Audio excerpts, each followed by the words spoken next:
মুরলির তারিখ ৮ই এপ্রিল ২০২৫। মুরলির শিরোনাম সর্বোত্তম যুগ হল এই সঙ্গম, এতেই তোমরা আত্মারা পরমাত্মা পিতার সাথে মিলিত হও, এটাই হল সত্যিকারের কুম্ভ। প্রশ্ন, কোন পাঠ কেবল বাবাই পড়ান, কোনো মানুষ পড়াতে পারে না? উত্তর, দেহী অভিমানী হওয়ার পাঠ একমাত্র বাবাই পড়ান, এই পাঠ কোনো দেহধারী পড়াতে পারে না। সর্বপ্রথম তোমরা আত্মার জ্ঞান পেয়ে থাকো। তোমরা জানো আমরা আত্মারা পরমধাম থেকে অ্যাক্টর হয়ে পার্ট প্লে করতে এসেছি, এখন নাটক শেষ হতে চলেছে। এই ড্রামা হল পূর্ব নির্মিত, একে কেউ তৈরি করেনি, সেইজন্যই এর আদি এবং অন্ত নেই। গীত, জাগো স্বজনীরা জাগো। ওম শান্তি। বাচ্চারা এই গান অনেকবার শুনেছ, সখা সখীকে বলছে। তাকে অর্থাৎ শিব বাবাকে সাজানো বলা হয় যখন ব্রহ্মাতনে প্রবেশ করেন, না হলে তো তিনি হলেন বাবা আর তোমরা হলে তাঁর সন্তান। তোমরা বাচ্চারা সবাই ভক্ত, ভগবানকে স্মরণ করো যেভাবে বধূ বরকে স্মরণ করে। সকলের মাসুক হলেন ব্রাইডগ্রুম। তিনি বসে বাচ্চাদেরকে বোঝান যে এখন জাগো, নতুন যুগ আসছে। নতুন অর্থাৎ নতুন দুনিয়া সত্যযুগ, পুরানো দুনিয়া হল কলিযুগ। এখন বাবা এসেছেন তোমাদের স্বর্গবাসী করে তুলতে। কোনো মানুষ বলতে পারবে না যে আমি তোমাদের স্বর্গবাসী করে তুলতে পারি। সন্ন্যাসীরা তো স্বর্গ আর নরক সম্পর্কে কিছুই জানে না। যেমন অন্যান্য ধর্ম আছে, সন্ন্যাসীদেরও একটি ধর্ম আছে, আর সেটা কোনো আদি সনাতন দেবী দেবতা ধর্ম নয়। আদি সনাতন দেবী দেবতা ধর্ম ভগবান এসেই স্থাপন করেন, যারা নরকবাসী তারাই আবার স্বর্গবাসী হয়ে ওঠে। তোমরা এখন নরকবাসী নও, তোমরা এখন আজ সঙ্গম যুগে। সঙ্গম হল মাঝখানে, কলির শেষ আর সত্যযুগের প্রারম্ভ। সঙ্গমে স্বর্গবাসী হওয়ার জন্য তোমরা পুরুষার্থ করছ, সেই জন্যই সঙ্গমের মহিমা রয়েছে। কুম্ভমেলা বাস্তবে এটাই যা সর্বোত্তম, এই সঙ্গম যুগকে পুরুষোত্তম বলা হয়। তোমরা জানো আমরা সবাই এক বাবারই সন্তান, ব্রাদারহুড বলা হয় না। সমস্ত আত্মারা নিজেদের মধ্যে হল ভাই ভাই, যেমন বলাও হয়ে থাকে হিন্দু চীন ভাই ভাই। সমস্ত ধর্মের পরিপ্রেক্ষিতে ভাই ভাই এই জ্ঞান তোমরা এখন লাভ করেছ। বাবা বোঝান তোমরা আমার সন্তান। তোমরা এখন সামনে বসে শুনছ। ওরা তো ভক্তি মার্গে শুধু বলার জন্যই বলে থাকে সব আত্মাদের পিতা একজন, সেই একজনকে স্মরণ করে। মেল বা ফিমেল উভয়ের মধ্যেই আত্মা আছে। আত্মা হিসেবে তোমরা ভাই ভাই, তারপর ভাই বোন এবং তারপর স্ত্রী পুরুষ হয়ে যাও। সুতরাং বাবা এসে বাচ্চাদের বোঝান। দাওয়াও হয়ে থাকে আত্মা এবং পরমাত্মা বহুকাল আলাদা ছিল বহুকাল। এমন বলা হয় না যে নদী আর সাগর আলাদা ছিল বহুকাল। বড় বড় নদী তো সাগরে এসে মিলিত হয়। বাচ্চারা এটাও জানে নদী সাগরের সন্তান। সাগর থেকে জল মেঘের মধ্যে উড়ে যায় এবং পাহাড়ে বৃষ্টি হয়, তারপর সেই জল নদীতে পরিণত হয়। সুতরাং সবাই হয়ে যায় সাগরের পুত্র এবং কন্যা। অনেকেরই জানা নেই যে জল কোথা থেকে নির্গত হয়। এটাও তোমরা আত্মাদের কাছে ব্যাখ্যা করা হয়। এখন বাচ্চারা জানে জ্ঞানের সাগর একজনই বাবা, এটাও বোঝান হয় তোমরা সবাই আত্মা এবং বাবা একজনই। আত্মারা নিরাকার যখন সাকার শরীরে আসে তখনই পুনর্জন্ম নিতে হয়। বাবাও যখন সাকার শরীরে প্রবেশ করেন তখনই বাচ্চাদের সাথে মিলিত হন। বাবার সাথে মিলন একবারই হয়। এই সময় এসে বাচ্চাদের সাথে মিলিত হয়েছেন। তিনিই যে ভগবান এটাও সবাই বুঝতে পারে। গীতায় কৃষ্ণের নাম লেখা হয়েছে, কিন্তু কৃষ্ণ তো এখানে আসতে পারবে না, তবে সে কিভাবে অপমানজনক কথা শুনবে? তোমরা জানো কৃষ্ণের আত্মা এই সময় এখানে আছে। সর্বপ্রথম তোমাদের জ্ঞান অর্জন হয় আত্মা সম্পর্কে। তোমরা আত্মা নিজেদের শরীর মনে করে চলে এসেছ, এখন বাবা এসে দেহী অভিমানী করে তোলেন। সাধুসন্ত ইত্যাদি কখনোই তোমাদের দেহী অভিমানী করে তুলতে পারে না। বাচ্চারা তোমরা অসীম জগতের পিতার কাছ থেকে অবিনাশী উত্তরাধিকার প্রাপ্তি করে থাকো। তোমাদের বুদ্ধিতে আছে আমরা পরমধাম নিবাসী এখানে ভূমিকা পালন করতে এসেছি। এখন এই নাটক শেষ হতে চলেছে। এই ড্রামা কেউ তৈরি করেনি, পূর্ব নির্ধারিত এই ড্রামা। তোমাদের জিজ্ঞাসা করা হয় এই ড্রামা কবে থেকে শুরু হয়েছে। তোমরা বলবে এই ড্রামা অনাদি, এর আদি অন্ত হয় না। পুরানো থেকে নতুন, নতুন থেকে পুরানো হয়। এই পাঠ বাচ্চারা তোমাদের নিশ্চিত হয়ে গেছে। তোমরা জান নতুন দুনিয়া কবে নির্মাণ হয়, কবে পুরানো হয়। এটাও কারো কারো বুদ্ধিতে সম্পূর্ণরূপে আছে। তোমরা জান এখন নাটক শেষ হতে চলেছে, আবারও রিপিট হবে। আমাদের 84 জন্মের পাঠ সম্পূর্ণ হয়েছে। এখন বাবা আমাদের নিয়ে যেতে এসেছেন। বাবা তো গাইড, তাই না? তোমরা হলে পান্ডা। পান্ডারা যাত্রীদের পথ দেখিয়ে নিয়ে যায়। ওরা হল ভক্তি মার্গে শরীরধারী পান্ডা। তোমরা হলে রুহানি অর্থাৎ আত্মিক পান্ডা, সেই জন্য তোমাদের নাম পাণ্ডব গভর্নমেন্ট, কিন্তু গুপ্ত রূপে। পাণ্ডব, কৌরব, যাদবরা কি করেছিল? এই প্রশ্ন বর্তমান সময়ের, যখন মহাভারতের লড়াইয়ের সময়। অনেক ধর্ম, দুনিয়া তমপ্রধান, নানারকম ধর্মের বৃক্ষটি পুরানো হয়ে গেছে। তোমরা জানো এই বৃক্ষের সর্বপ্রথম ফাউন্ডেশন হল আদি সনাতন দেবী দেবতার ধর্ম। সত্যযুগে লোকসংখ্যাও কম থাকে, তারপর বৃদ্ধি পেতে থাকে। এ বিষয়ে আর কেউই জানে না। তোমরাও নম্বরানুসারে জানো। স্টুডেন্টদের মধ্যেও কেউ কেউ অতি বিচক্ষণ হয়, ভালোভাবে ধারণ করে এবং ধারণা করার জন্য ব্যাকুল থাকে। কেউ যথার্থ রীতিতে ধারণ করে, কেউ মাঝারি, কেউ তৃতীয়, কেউ বা চতুর্থ নম্বরানুসারে ধারণ করে থাকে। প্রদর্শনীতে বোঝাবার জন্য যথার্থ রূপে জ্ঞান এবং বোঝানোর সামর্থ্য ও বিচক্ষণতার প্রয়োজন। প্রথমে তাদের বলো যে পিতা দুইজন। একজন অসীম জগতের পারলৌকিক পিতা, দ্বিতীয়জন সীমিত জগতের লৌকিক পিতা। ভারত অসীম জগতের উত্তরাধিকার প্রাপ্ত করেছিল। ভারত স্বর্গ ছিল যা নরকে পরিণত হয়েছে, একে আসুরি রাজ্য বলা হয়। ভক্তিও প্রথম প্রথম অব্যভিচারী হয়। এক শিব বাবাকেই সবাই স্মরণ করে। বাবা বলেন, বাচ্চারা, পুরুষোত্তম হতে হলে কনিষ্ঠ বানাতে পারে এমন কথাগুলি শুনো না। একমাত্র বাবার কথাই শোনো। অব্যভিচারী জ্ঞান শোনো, অন্য কারো কাছে কিছু শুনলে তা হল মিথ্যা। বাবা এখন তোমাদেরকে প্রকৃত সত্য শুনিয়ে পুরুষোত্তম করে তুলছেন। সব ইভিল কথা শুনতে শুনতে তোমরা কনিষ্ঠ হয়ে গেছ। আলোক হল ব্রহ্মার দিন, অন্ধকার হল ব্রহ্মার রাত। এইসব পয়েন্টস ধারণ করতে হবে।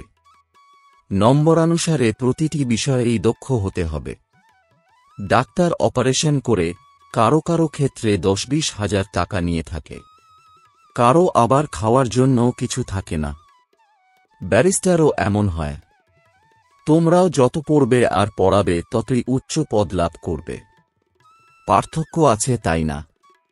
দাসদাসীদের মধ্যেও নম্বরানুসারে আছে। পড়াশোনার উপরেই সব নির্ভর করছে। নিজেকে জিজ্ঞাসা করা উচিত, আমি কতটুকু ঈশ্বরীয় পঠন পাঠন করি, ভবিষ্যতে জন্মজন্মান্তর ধরে কি হব। জন্মজন্মান্তর যা হবে কল্পকল্পান্তরেও তাই হবে, সেই জন্যই পড়াশোনার প্রতি সম্পূর্ণ মনোযোগী হতে হবে। বিষ পান ত্যাগ করা উচিত। সত্যযুগে তো এমন বলা হয় না যে ঈশ্বর এসে নোংরা পোশাক পরিষ্কার করেন। এই সময় সবার পোশাক জীর্ণ হয়ে গেছে। তমপ্রধান না, এটাও তো বোঝানোর বিষয়, তাই না? সবচেয়ে পুরানো শরীর কার? আমাদের। আমার এই শরীর বদলাতেই থাকি। আত্মা পতিত হতে থাকে, শরীরও পতিত পুরনো হতে থাকে।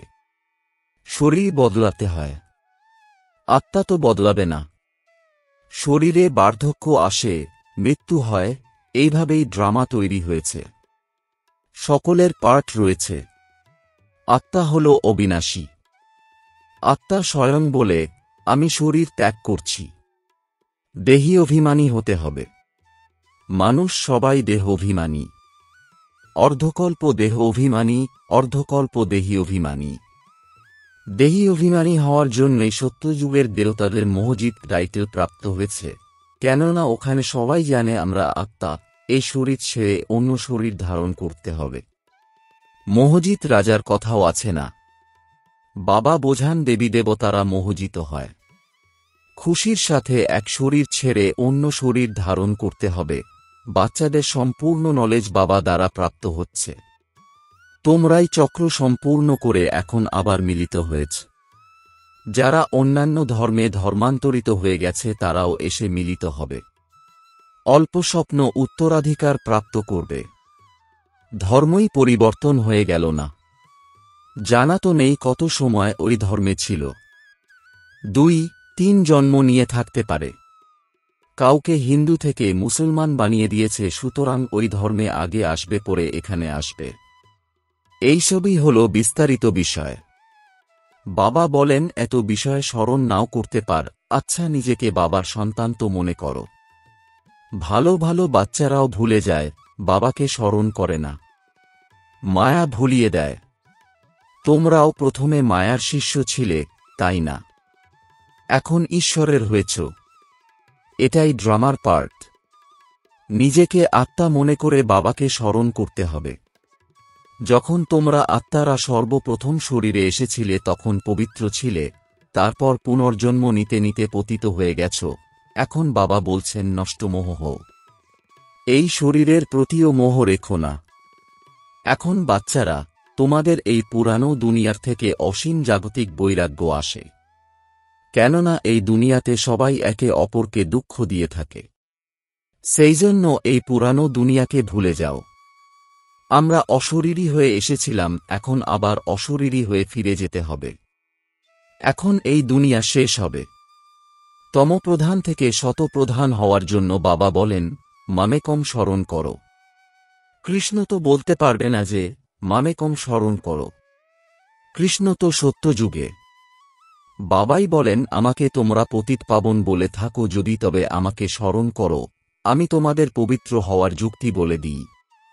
কল্পকল্পের যুক্তি বলে দিয়ে থাকি যে যখন দুনিয়া পুরানো হয়ে যায় তখন ভগবানকে আসতে হয়। মানুষ তো ড্রামার আয়ু দীর্ঘ বছর করে দিয়েছে, সুতরাং মানুষ ভুলেও গেছে।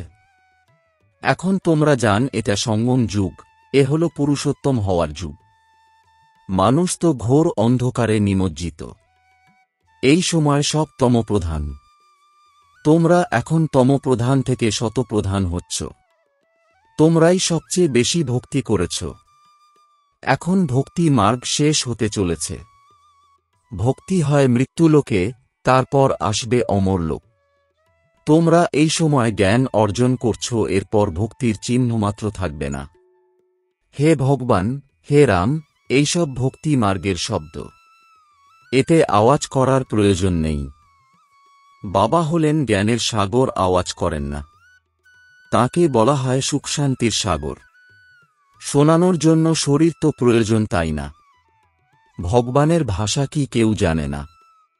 এমন তো নয় যে সব ভাষাতেই বলবেন, তা নয়, ওনার ভাষা হিন্দি। বাবা একই ভাষাতে বোঝান, তারপর তোমরা ট্রান্সলেট করে বোঝাও। ফরেনার্স ইত্যাদি যার সাথেই মিলিত হও না কেন তাকে বাবার পরিচয় দিতে হবে। বাবা আদিসনাতন দেবীদেবতা ধর্মের স্থাপনা করছেন। ত্রিমূর্তি দ্বারাও বোঝাতে হবে। প্রজাপিতা ব্রহ্মার কত ব্রহ্মা কুমার কুমারীরা আছে। যে কেউই আসুক প্রথমে তাকে জিজ্ঞাসা করো কার কাছে এসেছ। বোর্ডে তো লেখা আছে প্রজাপিতা। উনি তো প্রজা রচনা করেন, ওনাকে ভগবান বলা যাবে না। ভগবান নিরাকারকেই বলা হয়। এই ব্রহ্মা কুমার কুমারীরা হল ব্রহ্মার সন্তান। তুমি এখানে কেন এসেছ? আমাদের বাবার সাথে তোমার কি প্রয়োজন? বাবার শুধু বাচ্চাদের প্রয়োজন। আমরা বাবাকে যথার্থ রূপে জানি। দাওয়াও হয় সন সোজ ফাদার, অর্থাৎ সন্তানের মধ্যেই পিতা প্রত্যক্ষ হন।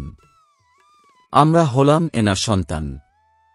আচ্ছা, মিষ্টি মিষ্টি প্রশিক্ষার্থী বাচ্চাদের মাতাপিতা বাপদাদা স্মরণের স্নেহসুমন আর সুপ্রভাত। আত্মাদের পিতা তাঁর আত্মারূপী বাচ্চাদেরকে জানাচ্ছেন নমস্কার। ধারণার জন্যে মুখ্য সার। এক পুরুষোত্তম হওয়ার জন্য কনিষ্ঠ বানাতে পারে এমন যেসব ইভিল কথা রয়েছে সেসব শুনবে না। এক বাবার কাছ থেকেই অব্যভিচারী জ্ঞান শুনতে হবে। 2 নষ্টমোহ হওয়ার জন্য দেহী অভিমানী হওয়ার তীব্র পুরুষার্থ করতে হবে। বুদ্ধিতে যেন থাকে এই পুরানো দুনিয়া দুঃখই দিয়ে থাকে, একে ভুলতে হবে। এর থেকে যেন অসীম জাগতিক বৈরাগ্য হয়। বরদান, সঙ্গম যুগের সকল প্রাপ্তিকে স্মৃতিতে রেখে চর্তি কলার অনুভবকারী শ্রেষ্ঠ প্রালব্ধি ভব। এর বিস্তার, পরমাত্ম মিলন বা পরমাত্ম জ্ঞানের বিশেষত্ব হল অবিনাশী প্রাপ্তি হওয়া। এমন নয় যে সঙ্গম যুগ হল পুরুষার্থী জীবন আর সত্যযুগ হল প্রালব্ধি জীবন। সঙ্গম যুগের বিশেষত্ব হল এক কদম ওঠাও আর 1000 কদম প্রালব্ধ পাও। তো কেবল পুরুষার্থী নয়, শ্রেষ্ঠ প্রালব্ধ আছে, এই স্বরূপকে সদা সামনে রাখিয়া প্রালব্ধকে দেখে সহজেই চর্তি করার অনুভব করবে। যা পাওয়ার ছিল তা পেয়ে গেছি, এই গীত গাও, তাহলে মন উদ্ভ্রান্ত হওয়া আর তন্দ্রা লাগার থেকে বেঁচে যাবে। স্লোগান, ব্রাহ্মণদের শ্বাস হল সাহস, যার দ্বারা কঠিন থেকে কঠিনতম কাজও সহজ হয়ে যায়। ওম শান্তি।